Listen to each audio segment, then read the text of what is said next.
सिद्ध नाम आदेश गुरु जी का सिद्ध नाम। आज का वीडियो है अम्बाला शिविर से संबंधित, क्योंकि इस शिविर का समापन हो चुका है। कल हम अपने अपने स्थान को लौट जाएंगे। मैं हरिद्वार के लिए निकलूँगा और गुड़िया सिंह मुंबई के लिए प्रस्थान करेंगे। अम्बाला में जो शिविर रहा बेहद ही अद्भुत शिविर था, दिल को सुकून देने वाला शिविर था। और जितने लोगों से हम मिले लगभग 90% लोग तंत्र क्रिया से मुक्त हो चुके। 10% लोग ठीक नहीं हो पाए। क्यों नहीं ठीक हो पाए? क्योंकि कुछ लोग तो अपना पैसे की व्यवस्था नहीं कर पाए। दूसरा, कुछ लोग ऐसे थे कि जिनके मन में विश्वास था। अविश्वास कहिए, अविश्वास मैं नहीं कहूँगा, अनेक भक्तों के पास जाने के बाद वो इतना टॉर्चर हो चुके थे दिमागी तौर पे, इतना भ्रम में उनको डाल दिया था उन लोगों ने कि उनको समझ में ही नहीं आ रहा था कि सही क्या है और गलत क्या है। वो निर्णय लेने की क्षमता में नहीं थे। वो चेकिंग करा के वापस चले गए। तो यह था। दूसरा, अम्बाला शिविर के दौरान हमें बहुत अच्छा यहाँ का माहौल था। यहाँ के लोग बहुत प्यारे हैं, बहुत सपोर्टिव माहौल रहा। तीसरा, यहाँ के खाने में जो टेस्ट है, जो ताजगी है और जो बेहतर खाना हमें प्राप्त हुआ, मुझे नहीं लगता कि दक्षिण में मैं जाता हूँ वैसा खाना हमें मिला होगा। गुजरात में जाता हूँ वहाँ भी ऐसा खाने का टेस्ट नहीं। पूर्वांचल जाता हूँ, यहाँ तक कि हमारे उत्तराखंड में हरिद्वार में भी वो खाना टेस्टी नहीं होता है जो यहाँ का, यानी कि हरियाणा पंजाब का जो खान पान है। जैसे दूध, दही, लस्सी, यहाँ के पराठे, मक्खन, वह यहाँ हमें खाने को मिला जो कि बेहतरीन था, अद्भुत था। तो शिविर बहुत अच्छा रहा। बहुत लोग आए, बहुत लोगों का यहाँ इलाज हुआ। अनेक प्रकार के केस आए, भूत प्रेत, जिन, मसान, चुड़ैल, डायन, डाकनी, हकनी तो देखा ही देखा, मसान मसानी के केस। इसके अलावा अनेक लोग ऐसे आए जिन्हें कि भक्ति लाइन में जाना था, और हमने पहले ही बता दिया था कि बेटा आने से पहले अपना चेकिंग कराइए वीडियो कॉल से, ताकि आपका भी समय बचे, हमारा भी समय बचे। तो काफ़ी लोग ऐसे आए जिनको आगे भक्ताई के मार्ग में जाना था, जिनको हमने चेक किया, फिर उनको गुरु दीक्षा दिया, शक्ति का अंश दिया, आगे का प्रक्रिया समझाया। तो मेरे हिसाब से यदि मैं रेटिंग दूं तो 5 स्टार रेटिंग रही इस शिविर की। बहुत अच्छा शिविर रहा। हमें बेहद इसमें मज़ा भी आया, आनंद भी आया, और भविष्य में भी हम चाहेंगे कि दोबारा अम्बाला में शिविर लगाए। अब मैं भगत गुड़िया सिंह से जानना चाहता हूँ कि आपको वो शिविर अम्बाला में कैसे आपको लगा है? बहुत अच्छा लगा गुरुजी, क्योंकि इसके पहले भी तो कई शिविर हुए, लेकिन भाई वहाँ कभी पेट भर खाना नहीं ढंग से खाने को मिला, क्योंकि समझ में ही नहीं आता था। लेकिन भाई अम्बाला का तो मज़ा आ गया, क्योंकि देखिए भूखे पेट भजन होता नहीं है। 2 वक्त की रोटी तो ढंग की चाहिए भाई। वो अम्बाला की तो ये खासियत तो भाई मैंने देख ली। दूसरी चीज़, मैं सभी लोगों को धन्यवाद देती हूँ जिन्होंने हमारे कमरे की सफाई की, सफाई कर्मियों की। रवि को धन्यवाद करती हूँ। बाकी एक ढाबा था अपने पास, बॉडी फ्यूल स्टेशन, सरदार जी का ये ढाबा था, सरदार जगदार सिंह और उनके वर्कर सुभाष।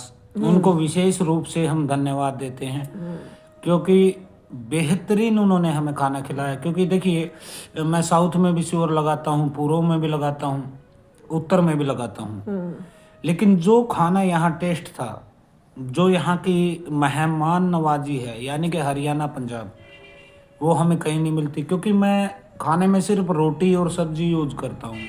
अब साउथ में जाता हूँ, इडली, डोसा, ये चीज़ें मैं नहीं खा पाता हूँ। उत्तर में चाउमीन, बर्गर, यानी कि चाइनीज, ये भी मैं नहीं खा पाता हूँ। तला हुआ, भुना हुआ, जला हुआ मैं कभी नहीं खा सकता हूँ। मैं सिर्फ रोटी सब्जी खाता हूँ। मैं चावल का भी अधिक प्रयोग नहीं करता हूँ। दक्षिण में तो बहुत तीखा खाना होता है, तो वहाँ इतना मस्त नहीं था, लेकिन यहाँ अच्छा लगा। आपको कैसा अच्छा लगा उत्तर में? नहीं, बहुत बहुत अच्छा लगा। प्लस यहाँ के लोग बड़े अच्छे हैं, कोऑपरेटिव हैं, समझदार हैं। और एक और खासियत है कि यहाँ पे पैसे की भूख नहीं है, कि इंसान मदद होता है ना कि एक आदमी लेके चलता है सोच के नहीं यहाँ पे पैसा मिलेगा तो मैं वहाँ पे काम करूँ, आम लोगों की बात करें तो ये चीज़ें यहाँ पे बिल्कुल भी नहीं है। यानी कि 2 रोटी वो खिला देगा सामने से बिना किसी फायदे के, ये एक चीज़ यहाँ पे देखने को मिली। तो पंजाब हरियाणा का अभी हम सोच रहे हैं कि कई लोगों के एक मैसेज भी आए हैं, कॉल भी आए हैं कि गुरुजी अगला शिविर कहाँ। अभी हमने डिसाइड किया है कि हम अपने दिमाग से कुछ नहीं करेंगे, हम आप लोगों की ही सलाह से निर्णय लेंगे। मैं आपको 3 ऑप्शन दे रहा हूँ, 3 option. First Lucknow Uttar Pradesh, second Gujarat Gandhidham यानी कि कच्छ गुजरात, और तीसरा पंजाब रोपड़ पंजाब, रूपनगर आजकल कहते हैं, रोपड़ वैसे इसको माना जाता है, आनंदपुर साहिब के आसपास पड़ता है।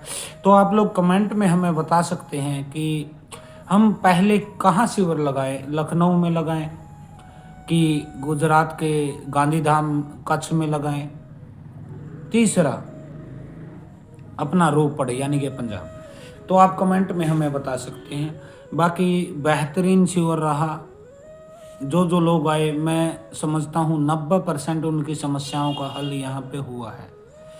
शक्तियों के बारे में बताइए, आपको कैसा यहाँ का मतलब जो था, ज़्यादातर तो केस बड़े ही केस आए हैं यहाँ पे, उनको हैंडल करते हुए कैसा अनुभव हुआ आपको? अनुभव तो गुरुजी कुछ ऐसा हुआ कि दुनिया के बाहर की चीज़ें थी जो मैं सोच ही नहीं सकती। ऐसे लग रहा था कि काल्पनिक दुनिया है। कुछ ऐसी भी चीज़ें देखने को मिली, कुछ अच्छी कुछ बुरी, लेकिन 1-2 केस ऐसा था जैसे वो जटा वाली थी, एक औरत आई थी जिसकी जटाएं थी, उनका इच्छाधारी वाला कुछ मैटर था। आधा शरीर इच्छाधारी था, आधा शरीर जिन का था। नीचे का जो शरीर था मतलब जो गले से नीचे जो आधा धड़ था गुरुदेव, वो सांप के ऊपर का जो डिज़ाइन होता है ऐसे छिद्र छिद्र छिद्र छिद्र नीले रंग के होल होल जैसे मधुमक्खी का छत्ता हो, सेम उसका आधा पोर्शन ऐसा था। और चेहरा, एक तो ये चीज़ बहुत अनोखी देखने को मिली इस शिविर में और सुनने को भी मिली, क्योंकि ये इस धरती की ये चीज़ है ही नहीं। न किन्नर है, न किन्नर लोक भी ऐसा नहीं है, न गंधर्व ऐसा है, न यक्ष है, न जिन है, न पीर है। ये अलग ही है। मतलब एक तरह से समझ लीजिए कि हम लोग ये हम लोग जान देखते हैं ना गुरुजी, ये जल परी की आधी शरीर देखिए मछली, आधा शरीर इंसान का, लेकिन ये आधा शरीर जो था वो सांप का था और आधा शरीर जिन का था। तो ये एक, इसका तो मुझे समझ में ही नहीं आया कि क्या इसको क्या मतलब क्या कहूँ मैं, एक नई चीज थी ये, वो अलग ही था। मतलब समझ में ही नहीं आया मुझे। तो एक ये चीज़ देखने को मिली और एक चीज़ और गुरुजी देखने को मिली मुझे। एक तो ये जटा वाली चीज़ देखने को मिली, एक जो था हाँ ये जो आरती का जो केस था, जो उसके ऊपर बहुत प्रेत थे, लेकिन वो कहते कि मैं शमशान काली हूँ, मैं ये काली हूँ, मैं वो काली हूँ, मैं बकरा खाती हूँ, जो पैरों को ठोकना, ये मतलब प्रताड़ित। ये भी एक चीज़ देखने को मिली कि भेष कैसे बदलते हैं ये लोग। ये एक बहुत अच्छी चीज़ देखने को मिली कि पल में क्या है, उधर क्या है, इधर क्या है, उधर ये क्या जो है। आरती वाला है इसका वीडियो हमारे पास है, मैं यहाँ पे ऐड करूंगा उसको, आप देख लेना। शमशान काली के रूप में वह धमका रही थी कि मैं ये करूँ वो करूँ, लेकिन जैसे ही मैंने मंत्र शक्ति लगाया वो घुटनों पर आके भीख मांगने लगी। मेरी औलाद है, ठीक है, मेरे अंतर्गत तुम सब चीजें चलती हो, ठीक है बेटा, इधर देख ले, यहाँ देख लेगी तो भी तेरी काया पलट हो जाएगी। देख कौन है इधर, नहीं दिख रहा, नहीं दिख रहा, तेरी क्षमता नहीं है बेटा देखने की। इसको कहाँ से दिखेगा, इसकी आंखें तेरी क्षमता नहीं है बच्चे। अब बता दे बेटा तू जाएगा कैसे, बता दे गुरुजी दुनिया तो हमें दिखा दी, बता दे तू कोई क्या डॉक्टर चाहता नहीं है। छोड़ा गुरुजी। अरे हम है ना यार, चल, जो तू बोलेगा वही हम करेंगे, तुझे आजादी दिला देंगे, एक अच्छे पद पे बिठा देंगे, ठीक है, एक अच्छे पद पे बिठा देंगे। अब ये बता दे तू इस शरीर से निकलेगा कैसे, बता दे। ना हम कोड़े बरसाएंगे, ना मैं शक्तिपात, क्योंकि मैं अभी एक हाथ अगर रख दूंगी बेटा तो तू जल के खाक हो जाएगा। वो वीडियो मैं इसी में ऐड कर दूंगा। जो उसके ऊपर जो प्रेत था, जो बलशाली प्रेत था, वो घुटने पर आ गया था। तो वही तो ना, तो वो एक चीज था गुरुदेव। ये एक चीज ये देखने को मिली। इसमें खासियत ये था इस केस में कि वो अभी कुछ बोले तभी कुछ बोले, मतलब तुरंत चेहरा बदल जाता कि मतलब हमको भ्रमित कर रहे थे कि मैं तो काली हूँ, फिर पल में मैं शमशान हूँ, फिर पल में मैं शमशानी हूँ। एक जो भेष है लोग जो बदलते ये हैं, भ्रमित करते हैं, भ्रमित करने लेकिन का। अनेक लोग जाते हैं भक्तों के पास दरबारों में, चुटिया घुमाने वालों के पास जाते नहीं, हैं। अभी वो छोड़िए गुरुजी, जो आज ही आई थी अंबाला से, जो लोकल आई थी, उसका क्लियर कर लीजिए पहले। इसका आरती का वो जाते हैं फिर भक्तों के पास, चुटिया घुमाने वालों के पास, उधर से वो बोल रहा, उधर से वो बोल रहा, वो फिर आपको घोषित कर देते हैं कि आपके ऊपर तो ये शमशान काली ही है, और आप चक्कर में पड़ जाते हैं उनके।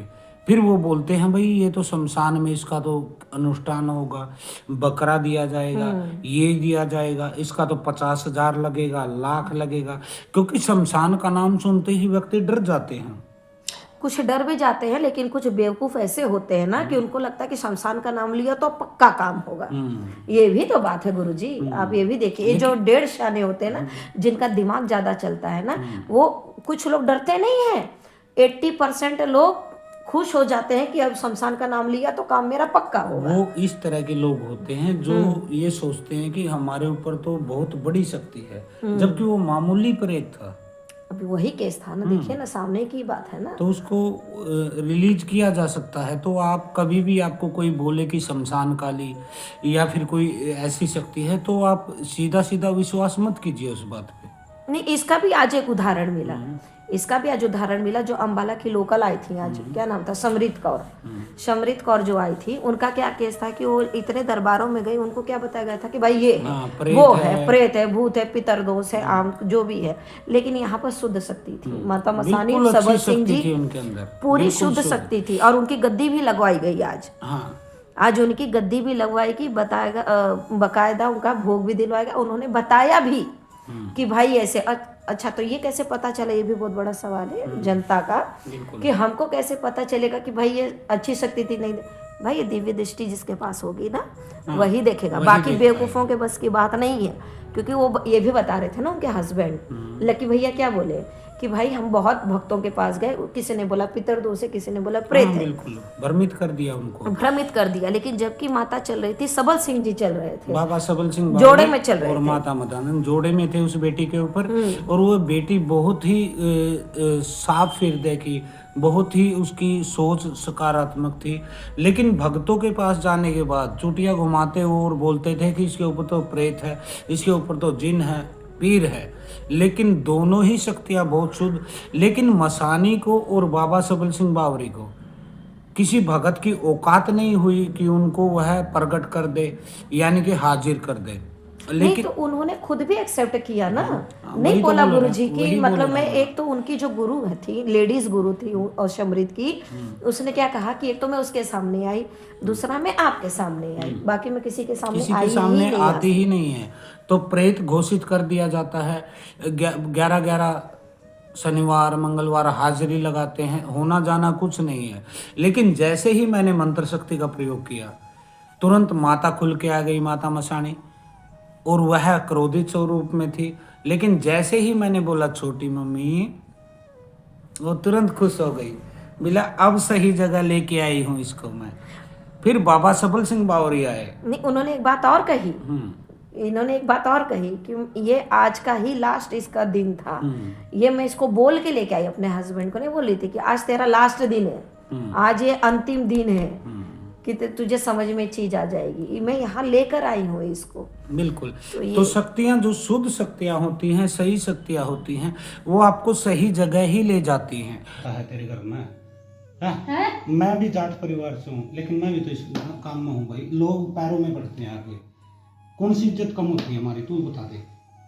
तू खुद आया ना मेरे पास, अब तू बोल मेरे ना लेकर आया नहीं माता, आया तो है ना, आया है ना, मैं ही लेके आया, ये तो सब मना कर रहे थे। कौन सी इज्जत में कमी पड़ेगी हमारी, तू एक बात बता दे। पूरे इंडिया के लोग लोग भी दंती ना, तो आप ही ना सकता सुन ले दुनिया की, सुन ले तो फिर अपने कर बता ले दुनिया की सुनकर। क्या वो था भाई तेरा? पुनिया पुनिया। गांव कौन सा है? झंडली। जंडले। देख बेटा, ये शक्ति जो हमारे सब बेस्ट शक्ति है, इसको शुद्ध रूप में करके हम बिठा देते हैं, ठीक है। बिना दुनिया में तो कर ही नहीं सकता सारा। पटका गया फिर जब दुनिया के पैर में गिरा फिर गिर भटकने की जरूरत नहीं है। तेरा देख, ये भी सही शक्ति है और हम भी सही शक्ति हमारा। देखो बात ये है, अब हमारा हर एक हम तो बिगड़े हुए हैं, अगर कोई ठीक होएगा हम तो तब माने काम देख। जबकि कोई बुरी शक्ति है, जिन है, कोई खबीज है, कोई पीर है, कोई गंदी तरह के मसान की क्रिया, वो आपको कहाँ लेके जाएगा? वो आपको ऐसी जगह ले जाएगा जहाँ पे नारियल घुमा के जलाते हो, नींबू घुमा के जलाते हो, शमशान में भोग दिलाते हो, क्योंकि वहाँ ठीक होना ही नहीं है उनको। लेकिन माता मसानी एक ऐसी पावर है जिसकी कोई काट नहीं है इस धरती पे। उस जोड़े में सबल सिंह बावरी बाबा, तो आज जाके उनका ऐसा निपटारा हुआ। हमने उनको माता का शुद्ध रूप में माता को स्थापित किया उस बेटी के शरीर में। बाबा सबल सिंह बावरी की शक्तियों को ओपन कर दिया बिल्कुल, तो वह उनसे गद्दी चलाएगी। लेकिन मेरे को एक चीज और मेरे को खटकी, क्योंकि ये हमारे ग्रामीण देवता हैं, माता मसानी है, सबल सिंह बावरी हैं। यदि आप खाली इनकी गद्दी चलाते हैं तो यह भविष्य में आपके लिए खतरनाक साबित हो सकता है। यह चीज भी मैं साफ साफ बता देता हूँ, क्योंकि देखिए बेटा, ग्रामीण देवता जो होते हैं उनकी यदि आप पूजा करते हैं, कल को आपकी मृत्यु हो जाती है, आप किसी के सर पे हाथ नहीं रख के जाते हैं, नहीं हाथ रख के जाते हैं, तो फिर उन शक्तियों की पूजा कौन करेगा? कल को आपके बेटा बेटी जॉब लग गए, कहीं बाहर चले गए, विदेश चले गए, ऐसे में भयानक स्थिति हो जाती है। तब मैंने उनको मम्मी काली का अंश दिया कि हे माता काली, आप रहेंगे इनकी रक्षा के लिए। टॉप लेवल की शक्ति क्यों जरूरी है? क्योंकि मसानी के साथ और वीर जितने होते हैं इनके साथ गण चलते हैं, दूत चलते हैं, और ये क्रोधित स्वरूप के देवता होते हैं। लेकिन माता काली का स्वरूप जो है वह एक ऐसा स्वरूप है, वह प्रेत को मुक्त कर सकता है। आप जीते जी तो सुख भोगते ही भोगते हैं इस जीवन में, शक्तियों का संचार करते हैं, लेकिन मृत्यु के बाद भी तो चाहिए भाई। मृत्यु के बाद आपकी मुक्ति भी तो होना तय है, क्योंकि प्रेत योनि में जाना मेरे लिए तो देखो, मैं आपको कोई सलाह नहीं दूंगा कि आप खाली ग्रामीण देवता के स्तर पर रहें और कल को आप भी उनके सेवक के रूप में, कोई मसानी की सेवक के रूप में या फिर किसी वीर के सेवक के रूप में आप अटक जाएं इसी लोक में, यानी कि प्रेत योनि में। नहीं, टॉप लेवल की शक्ति बेहद जरूरी है। इसीलिए मैं माता काली को, मम्मी को हमेशा जो भी मेरे पास आता है अंश के रूप में मैं साथ भेजता हूँ, ताकि आपकी मुक्ति का रास्ता भी तो खुलना चाहिए भाई। कल को मरने के बाद आप प्रेत योनि में भटकेंगे, वह सही संकेत नहीं होता है। मुर्दा सेवकदारी आपने देखा होगा, कई लोगों के घरों में सेवादार होते हैं। सेवादार मृत्यु के बाद वो किसी को आशीर्वाद नहीं दे के जाते हैं, वो गद्दी नहीं लगाते हैं, तो मरने के बाद फिर उस कुल का नाश हो जाता है। तो ऐसा नहीं होना चाहिए। आप यदि भक्ति के लाइन में जाना चाहते हैं तो आपको या तो जरूरी नहीं है आपका बेटा बेटी ही आपका उत्तराधिकारी हो। अब मेरा बेटा बेटी है, मेरा बेटे बेटी दोनों इंजीनियर हैं, वो भक्ति लाइन में नहीं आएंगे, लेकिन अब मेरी शक्तियाँ मेरी मृत्यु के बाद कहाँ जाएंगी? इसीलिए मैंने गुड़िया सिंह को अपना शिष्य, इनको मैंने ट्रांसफ़र किया अपनी एनर्जी। निहाल नाथ, आप जानते हैं निहाल नाथ को भी, नेपाल में जो दरबार चलाते हैं, मैंने इन दोनों को अपना आशीर्वाद दिया है, इनको अपनी शक्तियों को ट्रांसफ़र किया है, ताकि मेरे बाद ये उस शक्ति को संभाल सके, उसकी पूजा दरबार, उसकी साधना वो आगे जारी रख सके, ताकि मेरा भी अगम लोक सुधरे, मैं भी प्रेत योनि में ना पड़ूं, और इनके भी बच्चे यदि दूसरी लाइन में जाते हैं, जैसे इनका बेटा क्रिकेटर है, वह क्रिकेट की लाइन में जाएगा। अब जो क्रिकेटर बन गया है कल को, अभी वो मुंबई के 70 का लेवल का क्रिकेटर है, कल को वह इंडिया लेवल के उसमें चला जाएगा, तब इन शक्तियों को कौन संभालेगा? तो इनको भी मैं यही निर्देश देता हूँ, आपके पास जो भी मरीज आते हैं, दुखी लोग आते हैं, बीमार लोग आते हैं, उनमें से किसी एक योग्य व्यक्ति को चुन लेना, जिसके भीतर लोभ, लालच, क्रोध ये चीज़ें न हो, उसको अपना शिष्य के रूप में, क्योंकि जरूरी नहीं है कि आपकी ही संतान जो है वह इस मार्ग में, धर्म का पुत्र, धर्म की पुत्री यानी कि आपके शिष्य, आप उनको अपनी पूरी शक्तियां ट्रांसफर करके तब इस दुनिया से जाना, फिर आपको कोई दिक्कत नहीं रहेगी। तो यह मेथड मैं चाहता हूं कि जो नए हैं इस भक्ति लाइन में, तंत्र लाइन में, क्योंकि अनेक भगत आपको डराते भी होंगे कि मृत्यु के बाद आप तो प्रेत योनि में जाएंगे, तो उसका सीधा सा रास्ता है। एक तो टॉप लेवल की शक्ति, जैसे माता काली, भगवान शिव, टॉप लेवल की एनर्जी आपके साथ होनी चाहिए जो आपको मुक्त कर सके। दूसरा, अपनी शक्तियों को ट्रांसफर कीजिए अपने शिष्य को, उसको कहीं बाहर मत जाने दीजिए। आपकी संतान यदि नहीं कर पा रही है तो कोई मतलब नहीं है, आप अपने शिष्य को ही अपनी संतान बनाइए। जैसे हमारे शिष्य निहाल नाथ है, मैंने उनको छाती से लगाया, बेटा तू मेरा धर्म का बेटा है, तू मेरी शक्तियों को संभाल। वैसे ही गुड़िया सिंह है, तू मेरी धर्म की बेटी है, तू मेरी शक्तियों को संभाल। तो ऐसे होता है बेटा इसमें। और बताइए इसके अलावा आपको क्या इसमें अम्बाला शिविर का कोई अनुभव? अम्बाला शिविर तो बहुत ही अच्छा रहा, लेकिन बस इतना कहूँगी कि जो भी ये वीडियो देख रहा है, जो आज देखे या कल देखे या भविष्य में देखे, एक चीज़ मैं बता देती हूँ कि ज़रूरी नहीं है कि हर आदमी मरीज ही है, हर आदमी पीड़ित भी है। अच्छी चीज़ें भी चलती हैं, ठीक है, अच्छी चीज़ें भी चलती हैं, क्योंकि आज ये मेरा अनुभव है वो मैं बता रही हूँ। बिल्कुल। क्योंकि वो बेचारी को दुनिया ने यही कहा कि भाई ये प्रेत है, वो प्रेत है, फलाना, लेकिन आज उसके ऊपर पता चला कि बाबा सबल सिंह और ये, लेकिन ये इसी जन्मों का कर्म नहीं है, उसके पिछले कई जन्मों के कर्म है। बिल्कुल ठीक है। और दूसरी चीज़ एक बात और बता देती हूँ कि जरूरी नहीं कि औरत हो या आदमी हो, जिसकी जटाएं हो उसके साथ शुद्ध चीज़ें ही चलती। एक ये भी चीज़ देखने को मिली कि एक औरत है जिसकी जटा है, लेकिन उसके साथ जिन चल रहे हैं और बहुत सी चीज़ें चल रही हैं, ठीक है। तो वो एक पूज्यमान देवता के रूप में उन्होंने अपने आप को घोषित कर दिया। एक थोड़ा सा वो भी बता दीजिए, वो केस जो है, जो लड़का है 15 साल का, आप नाम मत लीजिएगा किसी का, वो तो 15 साल का लड़का गद्दी चला रहा है, जबकि उसके गद्दी को जिन चला रहा है, और वो लड़का बोलता है कि मेरे तो साथ बालाजी के दूत हैं। अब वह जिन लोगों का इलाज कर रहा है, जिसके भी घर में जा रहा है वह अपना अंश दे रहा है जी। नहीं, उसकी माँ ने क्या कहा, माँ पीड़ित है, बेटी पीड़ित है। जब चेक किया तो वहाँ जिन निकले। भाई जिन निकले तो मैं बोली भाई तुम्हारा बेटा फिर उसके ऊपर भी होगा, तो बोलते नहीं मेरा बेटा तो भक्ताई करता है। बोले बेटा भक्ताई करता है, कितने साल का? भाई 15 साल का है।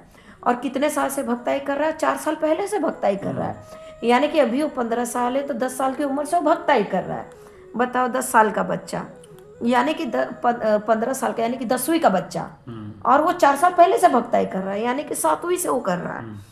तो ये चीज़ मेरे समझ में तो आई नहीं, क्योंकि माँ बाप के ऊपर अगर जीने, बेटी के ऊपर जीने तो उसके ऊपर भी जीने। हाँ, खासियत एक चीज़ समझ में आई कि ये तो जिन अपनी पूजा करवा रहा है, अपनी ही पूजा। और किसके नाम से करा रहा है? बालाजी के नाम से। बालाजी के नाम से। तो मैंने, उसकी माँ बोलती है कि मेरे घर में जो लोग आते वो ठीक भी होते।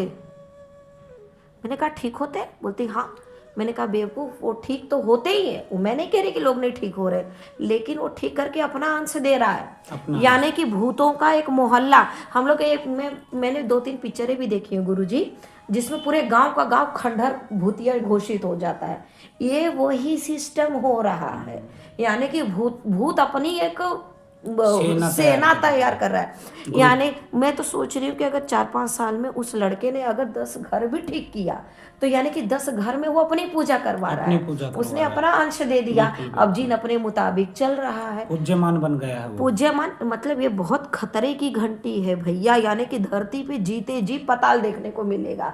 नर्क क्या होता है ये जीते जी लोग देखेंगे, पताल का अनुभव इंसान के रूप में ये लोग देखेंगे। तो गद्दी लगाने वाले जो लोग हैं वो सावधान, और जो जा रहे हैं, जा रहे हैं वही तो मैं ये एक चीज गुरुदेव, ये मैं वीडियो के माध्यम से एक चीज बताऊंगी कि ये चीज सुन लो आप लोग, कि ये भी एक केस आया है कि एक बच्चा गद्दी चला रहा है जिसके ऊपर जिन है। लोग ठीक भी हो रहे, वो तो ठीक करेगा ही, क्योंकि उसको तो अपनी सेना तैयार करनी है, ठीक है। तो जितने घरों में ठीक कर रहा है लोग, उतना अंश जा रहा है और वो ट्रांसफर हो रही है। एक परिवार में अगर 4 लोग हैं तो चारों के 4 जिन और चारों पूजा कर रहे हैं। मतलब एक तरह से समझिए कि जीते जी नरक देखने को आगे के फ्यूचर में घोर कलयुग किसे कहेंगे? घोर कलयुग इसी को कहेंगे। घोर कलयुग की शुरुआत कैसे हो रही है गुरुदेव? यही हो रहा है। गांव का गांव श्रापित, गांव का गांव श्रापित, स्टेट का स्टेट खाली होगा। कैसे होगा? यही शुरुआत है, यही तैयारी है। एक लड़ाई हुई थी दानव राक्षसों की और भगवान की, अमृत के लिए। उसके बाद लड़ाई द्वापर सतयुग ऐसे ऐसे होते गई। अब घोर कलयुग में जो हम लोग गीता में पढ़ते हैं ना गुरुजी, ये भी एक चीज मैं आपको बता देती हूँ कि जब घोर कलयुग आएगा ना तो राक्षस भी पानी भरेंगे घोर कलयुग के आगे। तो यही है, यही है सेना। तो जो आप लोग उठ के चले जाते हो ना कहीं भी किसी भी, क्या मैं तो ठीक हो गया वाले के पास, अब वहाँ जिन है, वहाँ फोटो लगा है बालाजी का, वह बोलता है कि घर में जाके जोत जला दीजिए, हमारा अंश स्थापित कर दीजिए, जबकि वो जिन है भाई। नहीं, और हमने उससे बात भी की, उस बच्चे से तो बात भी बिल्कुल, की, और वो कह रहा है कि भाई मैं नहीं आऊंगा। अगर तू शुद्ध शक्ति है, अगर तू तेरे ठीक करने से हो रहा तो तेरे को यहाँ आने में क्या दिक्कत है? जबकि माँ और बहन दोनों यहाँ खड़ी हैं। बेचारी पीड़ित, वो इतनी 20 साल से दुखी, इतनी वो दुखी है, और जो पति है चल नहीं सकता, बिस्तर पे है, कमर डैमेज पूरा है, और लड़का आने को तैयार नहीं। लड़का बोलता है कि भाई मेरे साथ तो बालाजी के, मैं नहीं आऊंगा, वीडियो कॉलिंग से बात कर लो। तो ये चीजें हैं। उसने बोला मैं ध्यान लगा के सोचूंगा कि मुझे आना जाना है चाहिए या कि नहीं जाना चाहिए। अब जिस घर में बालाजी का अंश है, बालाजी की शक्तियां चल रही है, गद्दी चल रही है, उस घर में तो सब कोई स्वस्थ होना चाहिए, पैसे की भी कोई कमी नहीं होनी चाहिए। लेकिन वहां हर कोई बीमार, पैसे की भी दिक्कत, स्वास्थ्य भी खत्म, सब कुछ तो खत्म है। तो फिर हम कैसे उसको जस्टिफाई कर सकते हैं कि भाई बालाजी की शक्ति है? अगर बालाजी जहां घुस जाते हैं, यानी कि हनुमान जी, उस घर में जिन का क्या काम है? माँ के ऊपर जिन की सवारी आ रही है और इधर बालाजी की गद्दी चल रही है। तो यह कुछ अननेचुरल नहीं है क्या? अप्राकृतिक नहीं लग रहा है क्या आपको? एक ही घर में दो अलग अलग बातें। अब जिन भेष बदल कर काम कर रहा है, मान लीजिए आप गए हैं उसकी गद्दी पे, चले भी जाइए कोई बात नहीं, आप सोचते होंगे कि हनुमान जी का भगत है, लेकिन जिन वहाँ अपना ही सामग्री देता है कि यह खाइए, यह पिए, यह जोत जलाइए, यह भोग दीजिए। अब आप सोच सकते हैं कि वह भोग कहाँ जा रहा है, आपकी पूजा कहाँ जा रही है। आपके भी घर में जिनका ही दरबार स्थापित हो रहा है, आपके पूजा स्थल पर उसका कब्जा हो गया है, आपके पितरों को उसने बंधन में ले लिया है, आपकी कुल देवी को उसने खंडित कर दिया है। और उसको तो किया ही किया है। जो लोग उसके पास आए थे इलाज के उन्हीं को लिए, तो बोल रहा हूं वो ना। भी खत्म। हाँ। मतलब ये समझिए कि गांव में 50% जो घर आ रहा है वो पूरा खत्म। मतलब वो समझ लिए कि भूतों का डेरा। हाँ, पूरा आधा गांव शरापित। बिल्कुल बिल्कुल। तो ऐसे चीजों से सावधान रहिए, क्योंकि एक चीज मैं बता देता हूँ, जिस घर में देवी देवता का थोड़ा सा भी अंश होगा, उस घर में सुख, शांति, समृद्धि, सौभाग्य, स्वास्थ्य, सुंदरता, संपत्ति, इसका वास हो जाता है। अब ऐसा तो नहीं है कि हनुमान जी की शक्ति भी वहाँ बैठी है, और दूसरी बात वो माता की शक्ति, दूसरे वो भगत है माता हमारे घर में है, दुर्गा है, वैष्णो देवी है, दोनों अलग अलग कैसे हैं। ये बालाजी के नाम से गद्दी चल रही है, इधर माता के नाम से, दुर्गा वैष्णो के नाम से चल रही है, लेकिन दोनों का जीवन नरक है भाई। तो इसका क्या मतलब है? इसका मतलब है वह प्रेत, यानी कि जिन, यानी कि पीर वहां पे बैठ गया है माता के नाम से, बाबा के नाम से, और जो भी उनके पास लोग जाते हैं उनके भी घर में उसने अपनी फैला दिया है अपना पूरा जाल। तो थोड़ा सा सावधान हो जाइए। आप लोगों को बताने के लिए हमने अपने अनुभव शेयर किए हैं। अच्छे लगे तो आप समझ जाइए, नहीं अच्छा लगे तो आपकी मर्जी भाई। भाई अच्छे लगने और नहीं लगने का सवाल ही नहीं है तो गुरु मरो जी। फिर भाई, फिर वही बात फिर है हम कि क्या ये करें भाई? मतलब ये बहुत अननेचुरल चीज है ये जो बच्चे वाला जो सिस्टम है ना भाई, मैं तो घबरा गई हूँ कि भगवान अगर भले 2 रोटी कम दे, 2 पैसा कम दे, मंजूर, लेकिन ऐसा भगत और ऐसा रास्ता ना मिले, ऐसा रास्ता ना मिले। मेहनत मजूरी करके खा लो भैया, वो ठीक है, 2 रोटी कम खा लो चलेगा, महल में ना रहने को मिले, झोपड़ी मिले, मंजूर, लेकिन ऐसी भक्ताई और ऐसा रास्ता किसी दुश्मन को भी ना मिले। मैं तो ये कहूँगी, अगर शुद्ध शक्ति होती तो उस घर में अशुभ हो ही नहीं सकता। शुद्ध शक्ति होती तो माँ बेटी यहाँ क्या करती? बिल्कुल। बेटा बाप अपाहिज होके पड़ा है तो क्यों नहीं ठीक कर लेता भाई? क्यों? अच्छा हाँ, ये भी इसका भी एक सिस्टम है, मैं बताती हूँ हमने बोला था कि गुरुजी वो क्या बोली कि मेरा बेटा तो ठीक कर देता है, तो उसको हमने क्या समझाया कि बेटा कैसे ठीक कर रहा है, क्योंकि वो तुम्हारी जीवन ऊर्जा बांट रहा है भाई, बिल्कुल पुण्य बांट रहा है, वो तुम्हारा कर्म फल बांट रहा है, तो वो लोग ऐसे ठीक हो रहे हैं, उनको ठीक करके मतलब तुम्हारे ही घर का नुकसान है, तुम्हें बीमार करते जा रहा है, उनको ठीक करते जा रहा है और अपना अंश डालते जा रहा है, अपनी पूजा करवा रहा है। तो ये चीज़ें हैं, बाद में अकेले सब खत्म, वो अकेले अपना भूत बन के रहेगा। होता है ना कि एक राजा पूरा शासन चलाता है, वैसे जिन इतने पूरे भूतों को ये सिस्टम। चौथी घटना, कई लोग ऐसे होते हैं, मान लीजिए ये मरीज है और ये इलाज करने वाला है, यानी कि इधर मैं बैठा हूँ, इधर मरीज बैठा है। मैं कौन हूँ? मैं सेंडर हूँ। सेंडर मानिए एनर्जी को ट्रांसफर करने वाला। ये कौन है? मरीज। ये रिसीवर है, उसको ग्रहण करने वाला। ये चीज़ें होती है। अब तू रिसीवर ही नहीं है तो भाई तू ठीक कैसे होगा? यानी कि सूरज निकला हुआ है और आप आंख बंद करके बैठ जाते हैं और कहते हैं कि अंधेरा है, बाहर सूरज निकला है, आप खिड़की बंद करके पर्दा लगाए बैठे हैं और कहते हैं अंधेरा है। जैसे घड़ा है एक मिट्टी का, वह सीधा रखा हुआ है, थोड़ी सी बारिश में भी भर जाएगा, लेकिन यदि उसको उल्टा रख दीजिए, उसका मुंह नीचे कर दीजिए, भारी बारिश में भी नहीं भरेगा। तो वो लोग ठीक नहीं होते हैं। तो आप पहले चेक कीजिए खुद को, आप रिसीवर है कि नहीं है, आपकी फ्रीक्वेंसी मैच करती है कि नहीं करती है, आपकी बुद्धि तार्किक है कि या ग्रहण करने वाली बुद्धि है। क्योंकि एक केस ऐसा भी आया था, एक लड़की थी, वह रिसीव ही नहीं कर रही थी, फैमिली उसकी पूरी चाहती है कि तू ठीक हो जा, लेकिन वह रिसीव नहीं कर रही क्योंकि उसकी बुद्धि को मसान ने काबू में कर रखा था। उसका अनुभव आप बता सकते हैं? वो भी अजीब ही थी, अजीब केस था, क्योंकि उसकी बुद्धि रिसीव ही नहीं कर रही है चीज़ों को।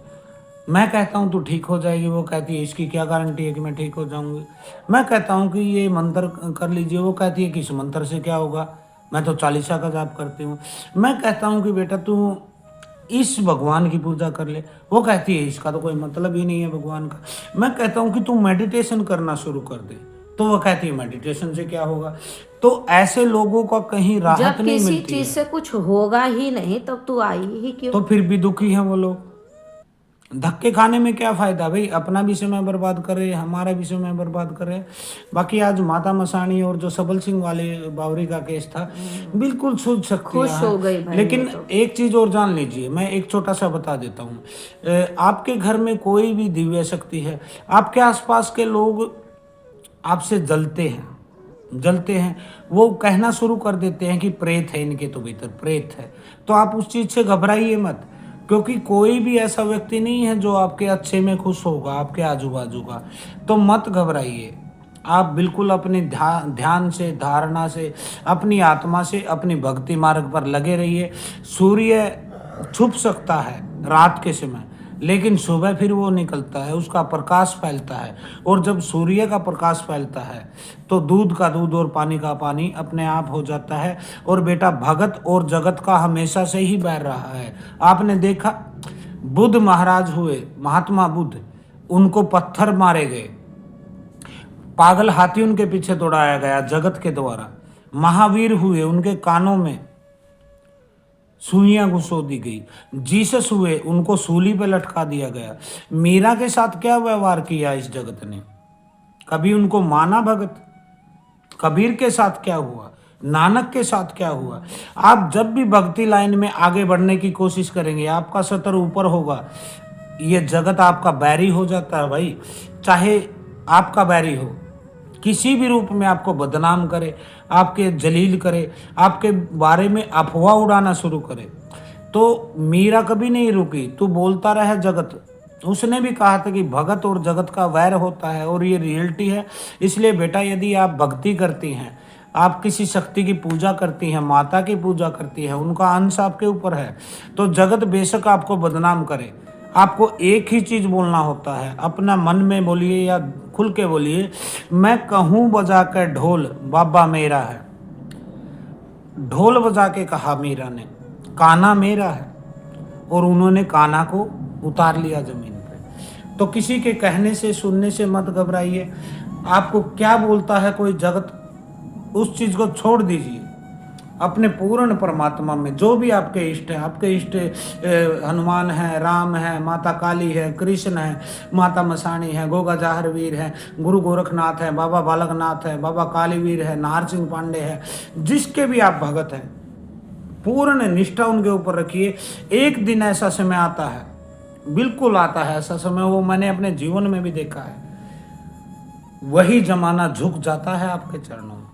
लेकिन आपकी श्रद्धा सच्ची होनी चाहिए बेटा, आपका मार्ग अडिग होना चाहिए, क्योंकि जमाना दुश्मन हो ही जाता है जब आप ऊपर बढ़ने लगते हैं। आप अपने आसपास के लोगों को ही देख लीजिए, आपके मित्रों को देखिए, अपनी फैमिली मेम्बरों को, देवरानी है, जेठानी है, आपका भाई है, आपके बुआ के लड़के, साला, मामा, जैसे ही आप तरक्की करना शुरू कर देते हैं वह आपका विरोध करना शुरू कर देते हैं। इसीलिए मैं कहता हूं, जब आप सफल होते हैं तो सबसे पहले आपके मित्रों को पता चलता है, आपके रिश्तेदारों को पता चलता है, आपके दोस्तों को पता चलता है। लेकिन जब आप असफल होते हैं तब आपको अपने मित्रों का पता चलता है, दोस्तों का पता चलता है, रिश्तेदारों का पता चलता है। बिल्कुल दूध की तरह क्लियर हो जाता है। असफल होंगे तो आपको पता चलेगा कि ये मेरा मित्र है, लेकिन जब सफल होंगे तो आपके मित्रों को, वो आपके पास दौड़ने लग जाते हैं कि मेरा दोस्त, मेरा दोस्त, और फैल होते ही आपसे मुंह चुराना शुरू कर देते हैं। तो यह वीडियो आज हमने बनाया अम्बाला शिविर से संबंधित। कुछ और बोलना हो तो बेटा आप कह सकते हैं। बस कुछ नहीं, अब यही है कि अगला शिविर देखते हैं, या तो गुजरात का है या तो लखनऊ का नहीं होगा। नहीं, हम खुद से कोई निर्णय नहीं हाँ, लेंगे, तो हम आप लोगों पर छोड़ देते हैं। हम आपकी सेवा में तत्पर हैं। हमने अपना तन मन धन जीवन आपकी सेवा में, राष्ट्र सेवा में समर्पित कर दिया है। क्योंकि देखिए बेटा, जो दुनिया को जीतता है वह वीर कहलाता है, लेकिन जिसने खुद को जीत लिया है वह महावीर कहलाता है। तो आप भी उस श्रेणी में आ सकते हैं। तंत्र से संबंधित कोई चीज़ें आपको सीखना है, मेडिटेशन है, कुंडलिनी है, चक्रों से संबंधित है, शक्तियों का जागरण, उनका कार्यकरण, हम हर चीज़ में आपकी मदद कर सकते हैं। लेकिन एक ही शर्त है मेरी, रिसीवर। आप रिसीवर होने चाहिए। जो भी मैं आपके भीतर सेंड करूं आप उसको रिसीव कर लें। अगर रिसीव नहीं करेंगे, मान लीजिए आपके घर कोई पार्सल भेजा है हमने और आप रिसीव ही ना करें, पार्सल वापस चला जाए, तो आप कभी सफल नहीं हो पाएंगे। इसलिए पहले रिसीवर बनिए। और 3 जगह का मैं आपको ऑप्शन दे रहा हूं, लखनऊ उत्तर प्रदेश, गांधीधाम कच्छ गुजरात, रोपड़ पंजाब। यहाँ में से जो जगह आपको सुटेबल लगे आप कमेंट में हमें बता सकते हैं। हम उसी हिसाब से शिविर का आयोजन करेंगे, डेट का आयोजन करेंगे, आपका बुकिंग करेंगे और आपको टाइम दे देंगे, और फिर आप हमसे मिल सकते हैं। बेशक आपको तंत्र काट कराना है, बेशक आपको भक्ति लाइन में आगे बढ़ना है, गुरु दीक्षा लेना है, शक्तियों को समझना है, कोई साधना करना है, अपने जीवन से संबंधित कोई निर्णय में आपको हमारी मदद की ज़रूरत है, तो आप हमसे मिल पाएंगे और अच्छे से आपको समझेंगे। हम आपकी बातों को सुनेंगे, बिल्कुल शांत हृदय से सुनेंगे, और फिर आपको सही मार्ग भी हम दिखाएंगे। तो यह वीडियो था, आज इसको हम यहीं पे समाप्त करते हैं। तो आप बता दीजिएगा कि कहाँ पे अगला शिविर लगा जाए, ठीक है जी? कमेंट में बताइए। हाँ, अभी आज के लिए इतना ही। हर हर महादेव, ओम काली, आदेश गुरु गोरखनाथ, सिद्ध योगी गुरु गोरखनाथ, सिद्ध योगी गुरु गोरखनाथ, सिद्ध योगी गुरु गोरखनाथ, आदेश।